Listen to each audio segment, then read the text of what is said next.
Right now we are standing here with Hyperstreak. Hyperstreak, man. The fans were really on you when you first came out. That first match tonight, so was I. I was pissed because I heard the rumors about you, the way you cheat and everything, but then something happened, man. I turned because I saw the moves you put out, your heart, and the fans too. We turned a couple of times on those really unique moves. Are you a good guy or a bad guy? Do you hate the fans?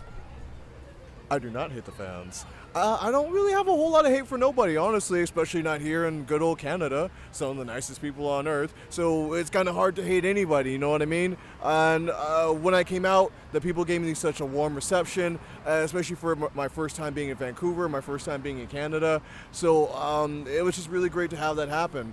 Unfortunately, your boy Artemis Spence was just a little bit too much for me, just a better man today. But I had a great time, and I really look forward to coming back and doing this again sometime here in Vancouver.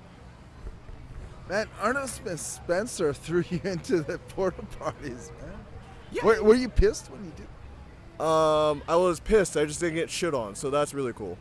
Yeah, but how'd you fight your way out? Like, man, you're in the porta parties. How do you fight that? Like, you have the disgusting, like the hygiene, and you're like, ooh, this stuff, but I gotta block the punch. I gotta hit him back, and how do you maneuver that?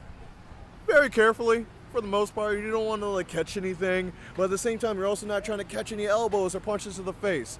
But you kind of make it happen, and sometimes you gotta fight dirty, as they would say, I guess. No, that was really cool. That was one of the highlights of tonight. You guys fighting the porta potty, you and Artemis Spencer.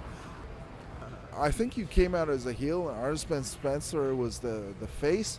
But the way it played out through improv, the moves, people got on your side through the heart and the unique maneuvers you put out there. So tonight is really unique because people started to cheer for the heels. I mean, I don't really think about it that way. When I go out there, I'm just trying to perform to my best of my abilities, and I really want to put forth the best possible match. So if the people are behind me, they're behind me. If they're not behind me, it is what it is. I try to keep it clean. I respect the people out here. I respect the fact that I got brought out here. I respect the Artemis Spence, my opponent tonight.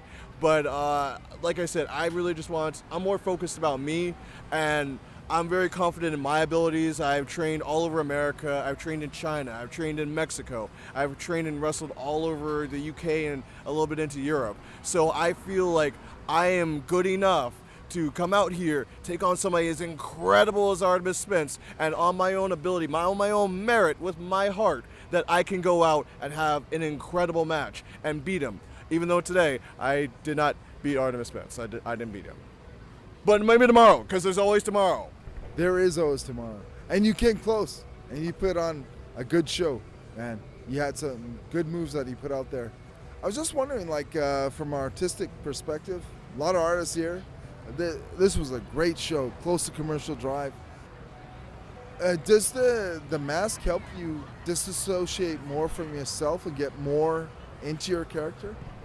No, I think it's kind of the opposite way around. Like, it kind of pulls out more of me, as opposed to if without it, I don't know. I don't want to say I feel lost, but with it, I get to show off a little bit more of me, the things that I love, the things that I'm into, who I am as a person, and I get to come out here. And some people like it, some people are confused by it, some people don't like it at all. But it's who I am. It's who I am in the inside, and putting this mask on really gets to show that off. So whether you like it, hate it, or indifferent, it's who I am now, and I'm really coming straight from the heart with it.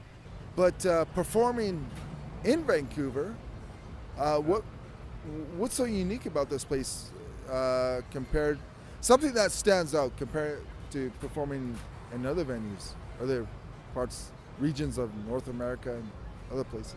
Oh, that's so easy. It's the people, brother. It's the people. Canadians are some of the kindest, most sweet, earnest people I've ever met in the entire world. I've been to 18 countries, 3-4 continents, and just nothing compares to the people here in Canada. Maybe in Ireland, but I'm also kind of a favoritism towards Ireland. But anyway, right here in Canada, people are just so sweet. They're so kind. Everyone has come out to me all day. They told me they've never seen me before, but they're such a fan, and it just makes me feel so good. So being able to come out here and perform in Canada, perform in front of people like you and all of the people in Vancouver, and Vancouver is just a beautiful city. I feel really appreciated to be here and be able to perform for all of you guys. And you didn't see it so much tonight. Maybe you saw a little bit, but within the city, it's very diverse. A lot of different ethnic backgrounds. I'm standing here in front of you. You know, my parents came from India. Yeah, diversity can bring something very unique, right? Like, yeah, absolutely. I'm originally from Los Angeles. Now I spend a lot of my time in Las Vegas. I love being in places that are very diverse. So Vancouver, Los Angeles, Montreal. Actually, Shanghai has a lot of diversity. oh yeah, Yeah, I like to check it out. You should check it out. Hong Kong is another place that has a very diverse culture.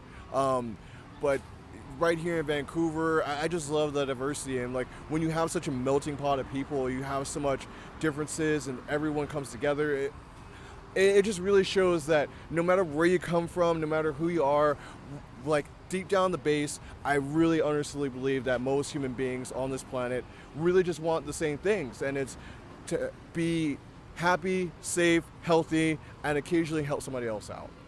And you'd really be surprised how much other people care for you as not just for themselves.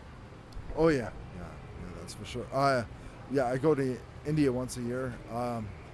Vancouver is very diverse. Actually, you got to head out now. Is there any link, website, Twitter feed? Yeah, of course. All right, so unfortunately, they're all a little bit different, but they're all kind of easy. So on Facebook and Instagram, you can find me Hyperstreak GS. That's Instagram at Hyperstreak GS. On Twitter, I am at I'm old Greg Sharpe. We're just speaking to Hyperstreak Gregory Sharpe. Howdy. Okay, you know, I started off as an angry fan, but you kind of won me over with those moves and everything, just like the rest of the audience. Seemed like, to my perspective, my minuscule perspective, you turned heel to baby's face in your first match tonight. Like I said, I kind of came out sometimes a little bit tense. Some people don't know how to take that, but you're in there, you're trying to win, and like I said, sometimes you kind of come off as intense, but you don't mean anything by it. I'm not trying to hurt nobody's feelings or hurt nobody, really. I just want to get the win. Thanks so much for your time. Oh, thank you. Have a good night.